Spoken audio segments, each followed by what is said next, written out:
नमस्कार, मी Pravin Kamble. Maharashtra news online नेटवर्कमध्ये व तसेच यश वार्तापत्रामध्ये आपल्या सर्वांचे सहर्ष स्वागत करतो. मी उभा आहे पेंकरपाडा या ठिकाणी. प्रेमा लक्ष्मण विद्यालय या विद्यालयामध्ये आज भारत मुक्ती मोर्चा या राष्ट्रीय संघटनेच्या वतीने एक कॅटर कॅम्प आयोजित करण्यात आला होता आणि या कॅटर कॅम्पच्या माध्यमातून शिव फुले शाहू आंबेडकर चळवळ गतिमान करण्याचा प्रयत्न करण्यात आलेला आहे. चला तर मग जाणून घेऊया या ठिकाणी जे महत्त्वाचे कार्यकर्ते होते त्यांचं मनोगत काय सांगत आहेत. क्या कहेंगे लड़के साहब, आज सवेरे से लेके शाम 6 बजे तक यहाँ पर प्रोग्राम किया गया है. क्या प्रोग्राम था, क्या नियोजन था? जय मूल्यवान साथियों, मेरा नाम लोकेश पटेल, बहुजन मुक्ति पार्टी थाने लोकसभा अध्यक्ष।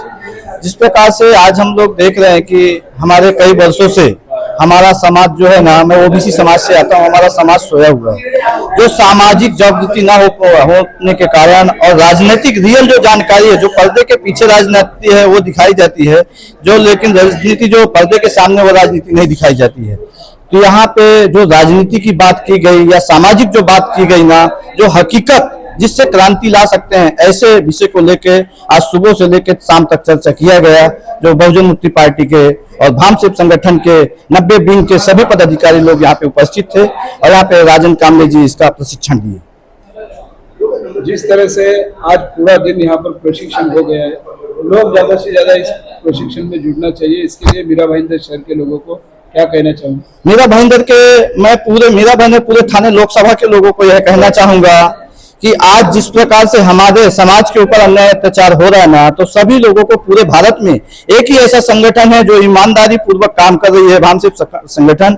उसके राष्ट्रीय अध्यक्ष वावन मेश्राम साहब हैं।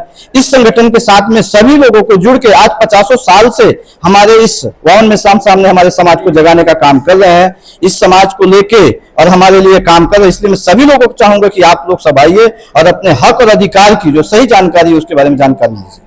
युवाओं के लिए क्या संदेश रहेगा? युवाओं के लिए तो संदेश देना चाहूंगा कि युवा लोग को तो एकदम जल्दी आना चाहिए, क्योंकि युवा लोग आज जो पढ़ के बेरोजगार हो रहे हैं और अगर उनको रोजगार अगर लाना है तो सबसे पहले उनको हक और अधिकार जानना होगा। जो उनका हक और अधिकार छीनने का काम जो लोग कर रहे हैं, उनसे पहले अपना हक और अधिकार उनको छीनना होगा। जिस तरह से शिव फुले शाहू आंबेडकर चळवळ जो है, आपको क्या लगता है उससे कुछ लोग दूर गए हैं? हाँ, जो देखिए फुले शाहू अम्बेडकर जी से जो दूर गए हैं ना, उनको सही जानकारी ना होने के कारण या हमारे समाज में कुछ प्रकार की आर्थिक स्थिति खराब होने के कारण से लोगों ने कुछ दूर गए हुए हैं। तो मैं उन सभी लोगों को कहना चाहूंगा कि आप सभी लोगों को एक बार आना होगा, क्योंकि बाबा साहब ने अपनी 4 बच्चों की आहुति दी, अपने खून पसीने को एक किया। उन्होंने पूरे भारत के लोगों के लिए आज जिस प्रकार से अपनी आहुति दिया, उसी प्रकार से हम सब लोगों को आज आके और आगे उतर के काम करना होगा।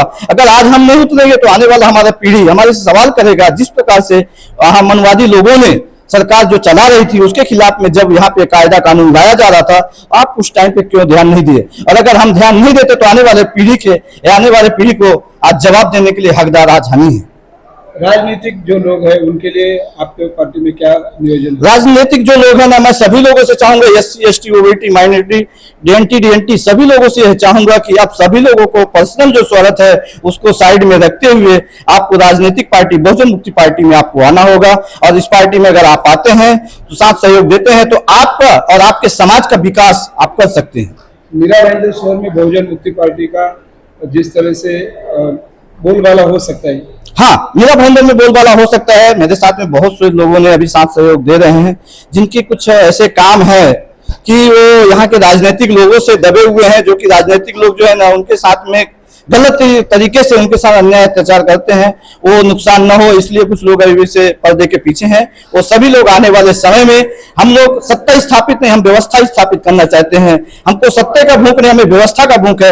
हमारे बहुजन लोगों का व्यवस्था होना चाहिए था, हमें सत्ते का भूख नहीं है। बहुजन लोगों का हमें व्यवस्था चाहिए था। नमस्कार.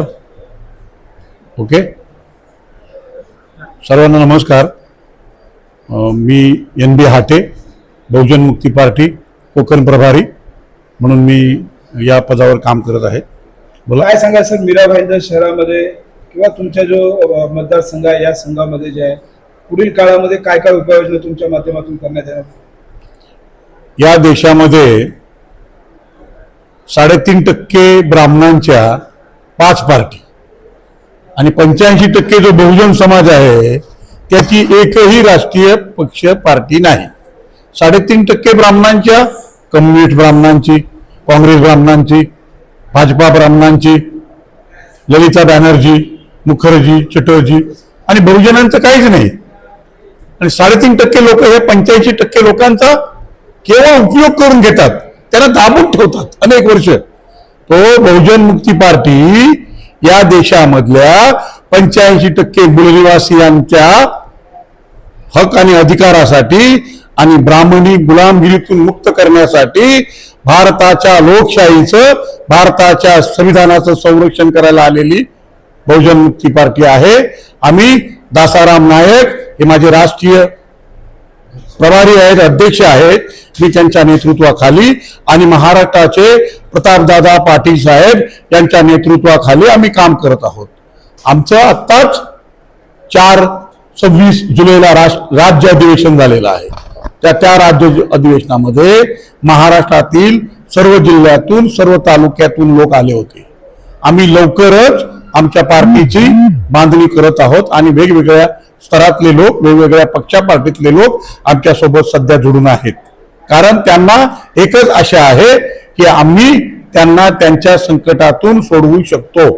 कारण आमचा लक्ष आहे तो या देशातल्या भटब्राह्मणांच्या गुलामगिरीतून मुक्त करून हा भारत देश मूलनिवासियांच्या ताब्यामध्ये देणं हे आमचं परम कर्तव्य आम्ही समजतो.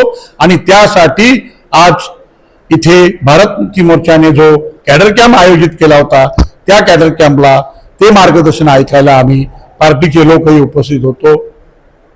काय सांगाल मीरा भाईंदर शहरामध्ये जनतेला काय अपील करू इच्छितो? मीरा भाईंदर शहरमध्ये मी गेले 20 वर्ष पाहून आहे. इथली राजनीती, इथली धर्मनीती, इथली समाजनीती, इथलं सामाजिकरण मी इथे 20 वर्ष पाहत आहे. मी पोलीस खात्यामध्ये इथे नोकरी केलेली आहे, त्यामुळे इथली राजकीय स्थिती फार बिकट आहे. कारण मीरा रोडची राजकीय स्थिती बिकट नाही आहे, तर देशातली परिस्थिती राजकीय बिकट आहे. आणि मीरा रोडची किती बिकट आहे? रुलिंग असणारे आमदार, खासदार, मंत्री महोदय आपसात भांडत आहेत. मला काही समजत नाही, आम्हाला काहींची राजनीती समजत नाही. हे या देशातल्या, या मीरा भाईंदर शहरातल्या SC ST OBC मायनॉरिटीना मूर्ख बनवत आहेत. हे लोक केवळ स्वतःचा फायदा करण्यासाठी, हे भ्रष्टाचारी लोक या मीरा भाईंदरच्या महानगरपालिकेला, या मीरा भाईंदरच्या विधानसभेला, या ठाणे शहरातल्या लोकसभेला केवळ लुटत आहेत. ते काही विकास करत नाहीत. विकासाच्या नावावर हे लोक यांची घरं भरत आहेत. हे सगळं भ्रष्टाचारी आहेत. मीरा रोडमध्ये नेतृत्व करणारे 90% जे नेतृत्व आहे ते भ्रष्टाचारी आहे. ते जनतेकडे दुर्लक्ष करतं आणि जनतेला, शोषित पीडित लोकांना वाढती महागाई, शिक्षणाची समस्या, आरोग्याची समस्या, बेकारीची समस्या इकडे लक्ष देत नाहीत आणि आपसात मांडतात. हे सगळं चुकीचं चाललेलं आहे. हे सगळं थांबवलं पाहिजे. आणि त्यासाठी बहुजन मुक्ती पार्टीचे ठाण्या जिल्ह्याचे, लोकसभेचे प्रभारी म्हणून कॉन्ट्रॅक्टर आहेत जे पटेल साहेब, हे इतक्या मोठ्या ताकदीने आपल्या कष्टातून ही पार्टी वाढवण्यासाठी ते स्वतः आणि त्यांची पत्नी अनेक कार्यकर्त्यांना मोटिवेट करून, त्यांना सहाय्य करून बहुजन मुक्ती पार्टीचा या मीरा रोड शहरामध्ये विकास करत आहेत. अनेक SC ST OBCचे नेतृत्व करणारे लोक, सामाजिक असणारे लोक आमच्यासोबत जुळत आहेत आणि आमचा त्यांच्याशी असणारा वाढता संबंध येणाऱ्या काळामध्ये आमच्या मुक्तीचा मार्ग असेल. धन्यवाद. आपण पाहिलं ज्या पद्धतीने सर्व कार्यकर्त्यांनी सांगितलेलं आहे की येत्या काळामध्ये मीरा भाईंदर शहरामध्ये बहुजन मुक्ती पार्टी जी आहे सक्रिय सहभाग करत मीरा भाईंदर शहरामध्ये आपलं कार्य जे आहे मोठ्या प्रमाणात वाढवणार आहे, असे त्यांनी सांगून आपली प्रतिक्रिया व्यक्त केलेली आहे. अशाच नवनवीन बातम्या पाहण्याकरता महाराष्ट्र न्यूज ऑनलाईन नेटवर्क व तसेच यश वार्तापत्र चॅनलला सबस्क्राईब करा, लाईक करा आणि तुमच्या काय प्रतिक्रिया असतील तर आम्हाला जरूर कळवा. नमस्कार. जय महाराष्ट्र.